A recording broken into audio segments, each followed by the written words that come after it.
श्री गणेशाय नमः। श्रीहरि संक्षिप्त ब्रह्मपुराण।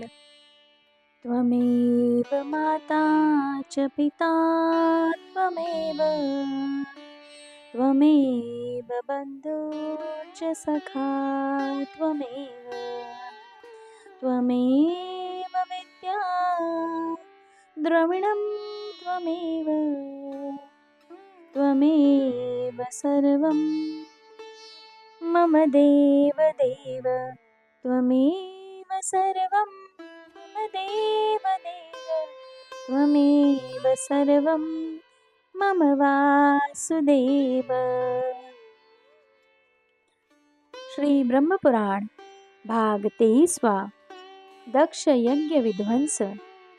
ऋषियों ने कहा, ब्राह्मण, वैवस्वत मनवंतर में प्रचेताओं के पुत्र प्रजापति दक्ष का अश्वमेध यज्ञ कैसे नष्ट हुआ?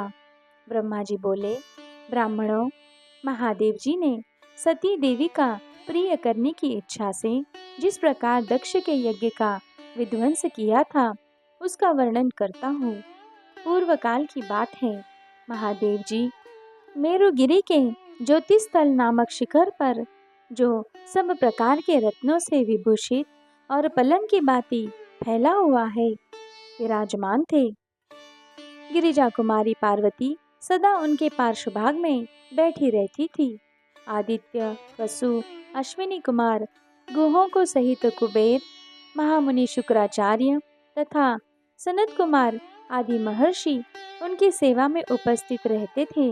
अत्यंत भयंकर राक्षस एवं महाबली पिशाच, जो अनेक रूप धारण करने वाले तथा नाना प्रकार के अस्त्र शस्त्रों से सुसज्जित थे, भगवान शिव के समीप रहा करते थे। भगवान के पार्षद भी वहां मौजूद थे।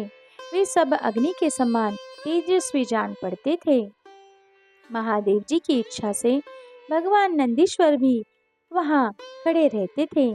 नदियों में श्रेष्ठ गंगा जी मूर्तिमती होकर उनकी सेवा में संलग्न रहती थी। इस प्रकार परम सौभाग्यशाली देवर्षियों और देवताओं से पूजित होकर भगवान शंकर वहां सदा निवास करने लगे।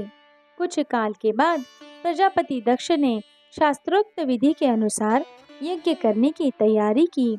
उनके उस यज्ञ में इंद्र आदि संपूर्ण देवता स्वर्ग से आकर एकत्रित होने लगे।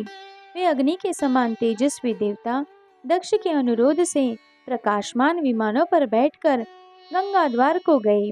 पृथ्वी, आकाश तथा स्वर्गलोक में रहने वाले सभी देवता प्रजापति के पास हाथ जोड़कर उपस्थित हुए। आदित्य, वसु, रुद्र, साध्य तथा मरुदगण ये सब यज्ञ में भाग लेने के लिए भगवान विष्णु के साथ वहां पधारे थे। पुष्पव, धूपव, आज्यप तथा सोमप नाम वाले देवता भी अश्विनी कुमारों के साथ वहां उपस्थित थे। ये तथा और भी अनेक भूत प्राणियों का समुदाय वहां एकत्रित हुआ था। जरायुज, अंडज, स्वेदेज तथा उद्भिज भी उस यज्ञ में सम्मिलित थे। देवता लोग अपनी स्त्रियों के तथा महर्षियों के साथ वहां पधारे थे। देवताओं को वहां जाते देख गिरिजा कुमारी पार्वती ने भगवान शंकर से कहा, भगवान, ये इंद्र आदि देवता कहाँ जाते हैं? महादेव जी बोले, महाभागे, प्रजापति दक्ष अश्वमेध यज्ञ करते हैं, उसी में सब देवता जा रहे हैं। देवी ने पूछा, महाभाग, आप इस यज्ञ में क्यों नहीं जाते? ऐसी कौन सी रुकावट है जिससे आपका वहां जाना नहीं होता? महादेव जी बोले, महाभागे, देवताओं ने ही यह सब किया है। उन्होंने किसी भी यज्ञ में मेरा भाग नहीं रखा है। पहले से जो मेरा मार्ग चला आता है उसी से अपने को भी चलना चाहिए।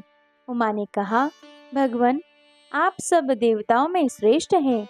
आपके गुण और प्रभाव सबसे अधिक है। आप अपने तेज, यश और श्री के द्वारा अजेय एवं अदृश्य है। महाभाग, यज्ञ में आपके भाग का जो यह निषेध है, इससे मुझे बड़ा दुख हुआ है। मेरे शरीर में कंप छा गया है। महादेव जी बोले, देवी, क्या तुम मुझे नहीं जानती? आज तुम्हें जो मोह हुआ है, उससे इंद्र आदि देवताओं सहित संपूर्ण त्रिलोकी नष्ट हो सकती है। मैं ही यज्ञ का स्वामी हूँ। मेरी ही सब लोग निरंतर स्तुति करते हैं। मेरे ही संतोष के लिए सब लोग रथनंतर साम का गान करते हैं।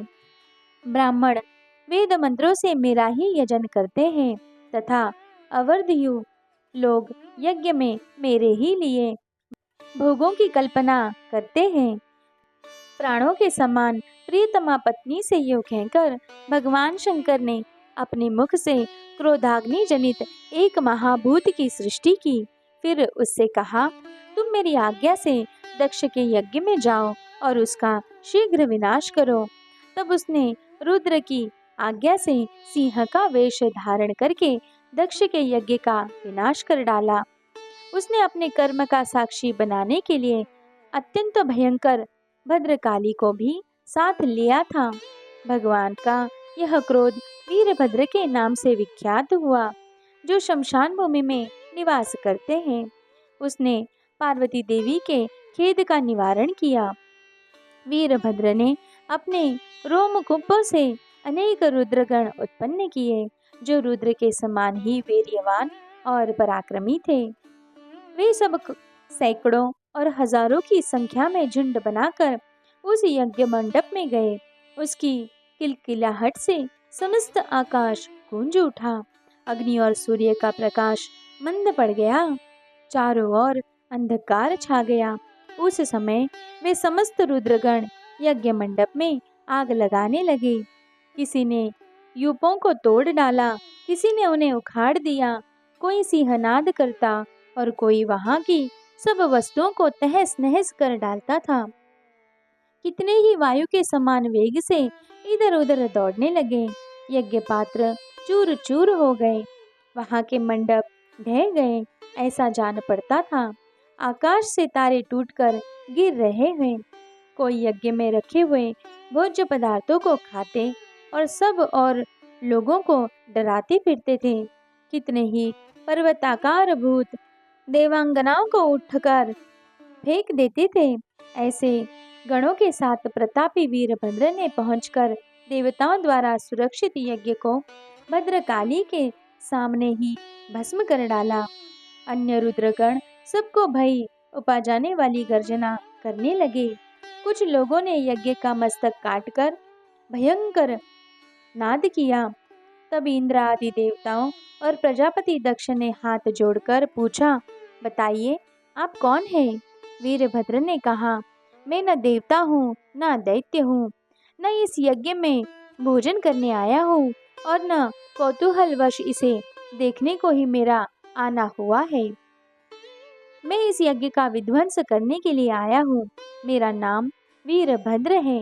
मैं रुद्र के कोप से प्रकट हुआ हूँ। ये भद्रकाली है। इनका प्रादुर्भाव पार्वती देवी के क्रोध से हुआ है। ये देवादिदेव महादेव जी के भेजने से यज्ञ के समीप आई है। राजेंद्र, तुम देव भगवान उमापति के शरण में जाओ। उनका क्रोध भी वरदान की ही तुल्य है। तब प्रजापति दक्ष मनी मन भगवान शंकर की शरण में गए। उन्होंने प्राण और अपान को हृदय में रोककर यत्नपूर्वक उनका ध्यान किया। तब भगवान शिव प्रकट हुए और उन्होंने मुस्कुराकर पूछा, कहो तुम्हारा कौन सा कार्य सिद्ध करूं? तब दक्ष ने हाथ जोड़कर कहा, भगवान, यदि आप मुझ पर प्रसन्न हैं अथवा यदि मैं आपका प्रिय एवं कृपा पात्र हूँ तो मुझे यह वरदान दे। जो भी भोजन सामग्री यहाँ खा पी ली गई है, नष्ट कर दी गई है, यज्ञ का जो सामान चूर चूर करके फेंक दिया गया है, वह सब बहुत दिनों से यत्न करके संचित किया गया था। महेश्वर, आपकी कृपा से यह व्यर्थ न जाए। ब्रह्मा जी ने कहा। भगवान शंकर ने तथास्तु कहकर दक्ष की कामना पूर्ण की। प्रजापति दक्ष ने भगवान से वरदान पाकर पृथ्वी पर घुटने टेक दिए और भगवान शिव का स्तवन आरंभ किया। बोलो भक्तवत्सल भगवान की।